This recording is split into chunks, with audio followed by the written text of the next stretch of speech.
আজ আমার ঠাকুরের আসন থেকেই ব্লগটা শুরু করলাম। পুজো শেষ করে চলে গিয়েছিলাম ফলের দোকানে। ফল কিনে নিয়ে আমি আর মেয়ে আজ গিয়েছিলাম বজরংবলীর মন্দিরে। আজ ছিল হনুমান জয়ন্তী। মন্দিরের পাশ থেকেই কিছু ফুল কিনে নিয়ে চলে গিয়েছিলাম মন্দিরের ভিতরে একেবারে বাবার দর্শন করতে। মন্দিরে কিছু ভিড় ছিল, তো আস্তে আস্তে বাবার সামনে গিয়ে উপস্থিত হলাম এক্কেবারে। পণ্ডিতজি খুব সুন্দর করে পুজো করলেন। আমিও ভক্তি ভরে বাবাকে ফল, ফুল, মিষ্টি জানিয়ে গিয়েছিলাম বাবার জন্য। বাবাকে উদ্দেশ্য করে নিবেদন করলাম। তারপরে গেলাম প্রদীপ জ্বালাতে। বাবার উদ্দেশ্যে প্রদীপ জ্বালিয়ে এবারে টোটো একটা নিয়ে আমি আর মেয়ে বাড়ির উদ্দেশ্যে রওনা দিলাম। কিন্তু বাড়িতে ফেরার পথেই খুব তেষ্টা পেয়েছিল।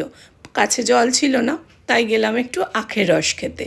আখের রস খেয়ে নিয়ে গেলাম আবার ফুলের দোকানে। বাড়ির জন্য একটু ফুলের দরকার ছিল।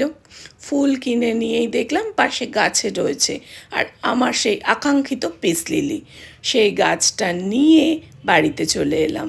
দেখো তো গাছটা কেমন হয়েছে। কেমন লাগলো আজকের ব্লগটা কিন্তু জানিও।